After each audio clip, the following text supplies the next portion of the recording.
Market లో invest చేసి మీ డబ్బులు డబుల్ చేసుకోవాలనుకుంటున్నారా? సుందరరామిరెడ్డి గారి లైవ్ సెమినార్ కి అటెండ్ అవ్వండి.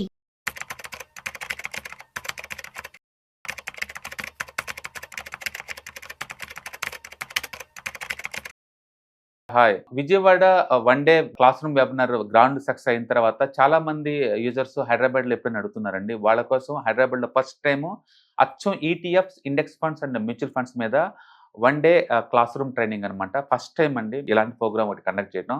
మామూలుగా అయితే మేము టెక్నికల్ ఆన్సర్స్ అన్ని కలిపి మేము ప్యాకేజ్ లో పెడుతుంటాం. బట్ ఇక్కడ అలా కాదు, only ETFs and index funds and mutual funds మీద one day full fledged class room training అనమాట. అండ్ ఇంట్రెస్ట్ ఉన్న పార్టిసిపెంట్స్, మీరు కనుక వెల్త్ క్రియేట్ కావాలన్నా, వెల్త్ మెయింటైన్ చేద్దాం అనుకున్నా, లేదా వెల్త్ ప్రొటెక్షన్ చేసుకుందాం అనుకుంటే ఏ అసెట్స్ మీకు ఎలా యూజ్ అవుతుంది, ఈటీఎఫ్స్ అంటే ఏంటి, ఇండెక్స్ ఫండ్స్ అంటే ఏంటి, మ్యూచువల్ ఫండ్స్ అంటే ఏంటి, వాటిని ఎలా మేనేజ్ చేసుకుందాం అని తెలుసుకోవాలనుకుంటే ఈ వెబినార్ మీకు బాగా యూజ్ అవుతుంది. కాబట్టి ఇంట్రెస్ట్ ఉన్న పార్టిసిపెంట్స్ ఇన్ హైదరాబాద్ వాళ్ళు ఈ క్లాస్ రూమ్ ట్రైనింగ్కి మీరు ఎన్రోల్ అవ్వండి. All the best. నమస్తే సార్. నమస్తే సార్, నేను యాక్చువల్గా లాంగ్ టర్మ్గా మ్యూచువల్ ఫండ్స్లో లాంగ్ టర్మ్గా ఇన్వెస్ట్ చేయాలనుకున్నాను సార్. అంటే ఒక 20 years 30 years అనేసి ఇన్వెస్ట్ చేద్దామని స్టార్ట్ చేశాను అనమాట. కానీ సడన్గా ఒక 4 yearsకి 5 yearsకి విత్డ్రా పెట్టేస్తే అసలు ప్రాఫిట్ ఉంటుందంటారా? మీరు తీసుకునే ఎసెట్ క్లాస్ని బట్టి ఆ రోజు యూనిట్ వాల్యూని బట్టి ఉంటుందండి. ఓకే. ఇప్పుడు సపోజ్ డెట్ మ్యూచువల్ ఫండ్ తీసుకున్నారు అనుకోండి, అది ఎప్పుడు కానీ ఇప్పుడు బయటపోవచ్చు. ఎందుకంటే అది క్యాపిటల్ ప్రొడక్షన్ కాబట్టి నీకు పెద్దగా అప్రిషియేషన్ ఏం అవ్వదు, బట్ క్యాపిటల్ ప్రొడక్షన్ ఉంటుంది. నువ్వు అదే ఈక్విటీ పెట్టావనుకోండి, మార్కెట్ కండిషన్ బట్టి ఉంటుంది. ఓకే. మార్కెట్ కండిషన్ బట్టి మార్కెట్ డౌన్లో ఉందనుకోండి, ఆ డౌన్లో ఉన్నప్పుడు రేటుకి నువ్వు అమ్మాల్సి ఉంటుంది. మార్కెట్ పెరిగి బాగా ఉందనుకోండి, ఆ రేటుకి అమ్మాల్సి ఉంటుంది. అందుకని మధ్యలో డ్రాప్ అవ్వచ్చు అంటే అవ్వచ్చు, మీ ఫైనాన్షియల్ రిక్వైర్మెంట్ పెట్టేసి. బట్ ఎంత వస్తుంది అనేది depending upon the market condition. Equity అయితే, డెట్కి అయితే ఈక్విటీ మార్కెట్ సంబంధం లేదు కదా, అది వస్తుంది. కాబట్టి మీరు ఏ టైపు మ్యూచువల్ ఫండ్ తీసుకున్నారో దాన్ని బట్టి ఉంటుంది అనమాట. బేసికల్గా మీకు ఎప్పుడైనా డబ్బులు అవసరం అనుకుంటే, ఎలా ప్లాన్ చేసుకోవాలనుకుంటే, ఏదైనా ఎమర్జెన్సీ ఫండ్ కింద కొంత పక్కన పెట్టుకోవడం బెటర్. ఎప్పుడైనా ఒక పర్సన్ ఒక ఫైనాన్షియల్ నీడ్స్ డిజైన్ చేసుకునేటప్పుడు, సపోజ్ ఫ్రెషర్ జాబ్ వచ్చింది అనుకుందాం, జాబ్ రాగానే ఫస్ట్ ఏంటంటే ఎమర్జెన్సీ నీడ్స్ కోసం ఒక 2-3 నెలల శాలరీ పక్కన పెట్టాలా. ఏదైనా జాబ్ ఊడింది అనుకున్నా, ఇంకేదైనా స్కిల్ డెవలప్మెంట్ అవుతాం అనుకున్నా, దీనికని కావాలి అనుకున్నప్పుడు ఈ డబ్బులు ఆడుకోవచ్చు అనమాట.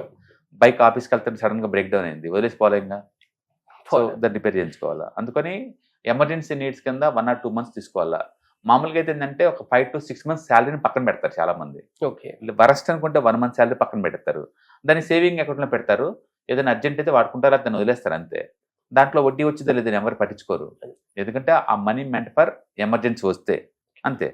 సేవింగ్ అకౌంట్ నీకు ఎంత ఉంటుందంటే వడ్డీ ఇయర్లీ 4% కన్నా ఎక్కువ రాదు, ఇయర్ మొత్తం 4% వస్తుంది. బట్ స్టిల్ ఓకే అనమాట అది. ఇప్పుడు తర్వాత అమౌంట్తో ఏం చేయాలంటే మీరు ఇన్సూరెన్స్ తీసుకోవాలా, టర్మ్ ఇన్సూరెన్స్. ఆ టర్మ్ ఇన్సూరెన్స్ ఎలా ఉండాలంటే మీ లైఫ్ మొత్తం మీద ఎంత డబ్బు సంపాదిద్దాం అనుకుంటున్నావు, ఓకే, అంత డబ్బుకి మన బాడీని ఇన్సూర్ చేయాలి.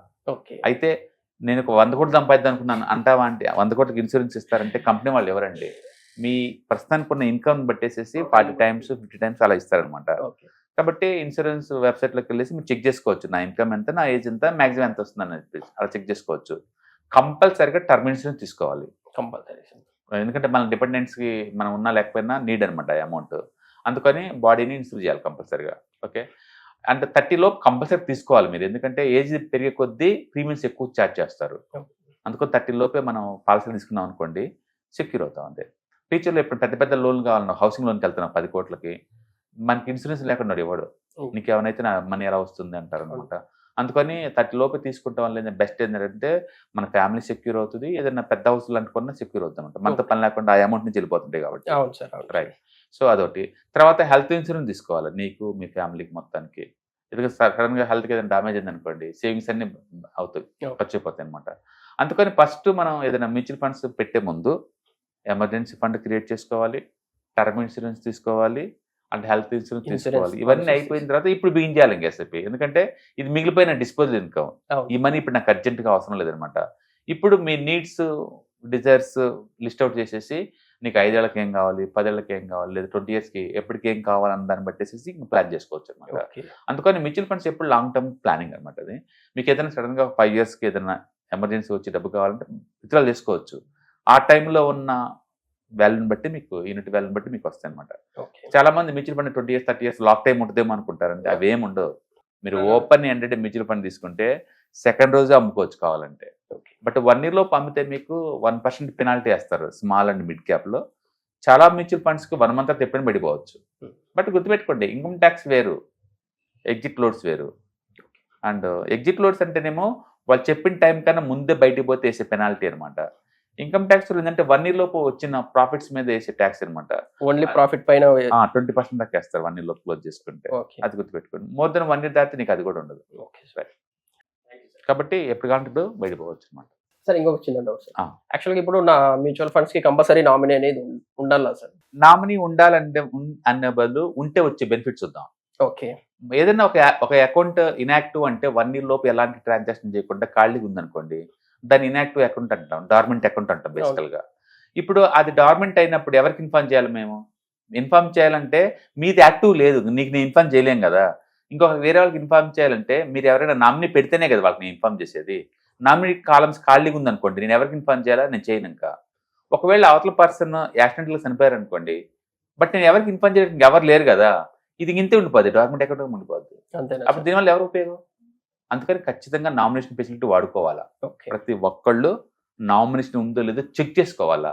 ట్రేడింగ్ అకౌంట్ కావచ్చు, మ్యూచువల్ ఫండ్ అకౌంట్ కావచ్చు, బ్యాంక్ అకౌంట్ కావచ్చు, లాకర్ అకౌంట్ కావచ్చు, ప్రతి దాంట్లో నామినీ ఉందా లేదా చెక్ చేసుకోవాలా. అది మన రెస్పాన్సిబిలిటీ. మనం మన ఫ్యామిలీస్కి ఇచ్చే అష్యూరెన్స్ అది. మీరు అప్పుడేం చేస్తారంటే వాళ్ళ పేరు, వాళ్ళ మొబైల్ నెంబరు, వాళ్ళ ఈమెయిల్ 3 మెన్షన్ చేస్తారు. ప్లస్ నీకు ఓటీపీలు వస్తాయి. అప్పుడు అది జెన్యూన్ కాదని ఓకే అంటారు. కాబట్టి ఇప్పుడే డార్మెంట్ అకౌంట్ అయితే 1 year తర్వాత వీడి ట్రిగ్గర్ అవుద్ది. అప్పుడు వాళ్ళకి అర్థం అవుద్ది, ఓకే ఒక అసెట్ ఏదో ఉందంటే ఇక్కడ అన్నట్టు వస్తారనమాట. అందుకని మన ఫ్యామిలీకి మనం చేసే హెల్ప్ అండి అది. ఖచ్చితంగా ఫిల్ చేయండి నామినీ అకౌంట్. ఫిల్ చేయకపోతే తర్వాత క్లెయిమ్ చాలా కష్టం అవుద్ది. అసలు పాసిబిలిటీ ఉంటుంది. ఫ్యామిలీ వాళ్ళు తెలుసు అనుకోండి మీరు కట్టిన విషయం, అతనికి ఏమైనా డెత్ వచ్చింది అనుకోండి, ఫ్యామిలీలో వాళ్ళు వచ్చేసి లీగల్ హైర్ సర్టిఫికెట్లు సబ్మిట్ చేసేసి క్లెయిమ్ చేస్తారు. ప్రాబ్లం ఎక్కడ వస్తుందంటే 2-3 లీగల్ హైర్స్ ఉన్నారనుకో, 2-3 అబ్బాయిలు ఉన్నారనుకోండి, అబ్బాయిలు కానీ, వాళ్ళు మాదని ఫైట్ చేశారనుకోండి, కోర్టుకి వెళ్తే ఇయర్స్ పడుతుంది సెటిల్ అవడానికి. అదేదో లీగల్ హెయిర్ ను ముందు మెన్షన్ చేసామనుకోండి, గొడవ లేదు కదా, వాళ్ళకి వెళ్ళిపోద్ది అమౌంట్. అందుకని నామినీ కంపల్సరీగా మెన్షన్ చేయండి. అది ఏదైనా ఏ అకౌంట్ అయినా, అది ఏదైనా సరే, ఫైనాన్షియల్ అసెట్స్ అండ్ ఇవాళ రేపట్లో అది మ్యాండేటరీ సార్ గవర్నమెంట్ వాళ్ళు. టెంపరీగా నువ్వు అవాయిడ్ చేసినా సరే తర్వాత గుర్తుంచుకొని మరి నామినేషన్ మెన్షన్ చేయండి. యాక్చువల్గా మనకున్న అసెట్స్, మనకున్న అన్నిటిని ఒక ఎక్సెల్ డాక్యుమెంట్ లాంటి లిస్ట్ అవుట్ చేసుకుని ఇంట్లో ఉంచుకోవడం బెటర్ అనమాట.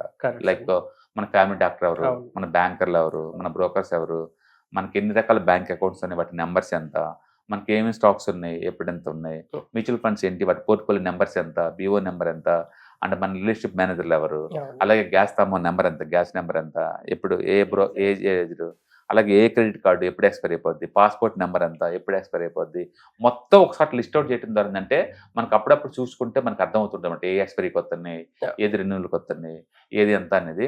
మనకి ఏమైనా సడన్గా అయినా సరే ఫ్యామిలీకి అర్థమైపోతాయి, వాళ్ళు ఎత్తుకునే పని ఉండదు. చాలా మంది ఏంటంటే చెప్పరు ఇంట్లో వాళ్ళకి, చెప్పినప్పుడు మీకు అక్కడ ఆస్తున్నట్టు అవసరం ఏం తెలుసు, మర్చిపోతారు, క్లెయిమ్ చేయరింగా, నామినీ ఏవో చెప్పవు ఎలా. అందుకని డాక్యుమెంటేషన్ చేయడం ద్వారా అంటే ఇంట్లో వాళ్ళకి ఈజీగా అర్థం అవుతుంది ఎక్కడెక్కడ ఏముంది అనేది, తర్వాత క్లెయిమ్ చేయడం కూడా ఈజీ అవుతుంది. Exactly. Thank you sir, thank you so much.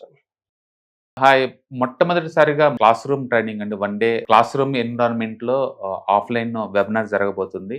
And interest ఉన్న పార్టిసిపెంట్స్ ఈ కింద స్క్రోల్ అవుతున్న నెంబర్కి రింగ్ చేసుకొని సీట్ బుక్ చేసుకోండి. దీంట్లో ETFs, index funds and mutual funds మీద completely and hand holding experience మీకు ప్రొవైడ్ చేయబడుతుంది. దీని ద్వారా ఏంటంటే మనం అసెట్స్ని స్టాక్ మార్కెట్లో ఎలా మేనేజ్ చేసుకోవాలి, ఎలా గ్రో చేసుకోవాలి, ఎలా ప్రొడక్ట్ చేసుకోవాలో అంటే ప్రాక్టికల్గా నేర్చుకుంటారు.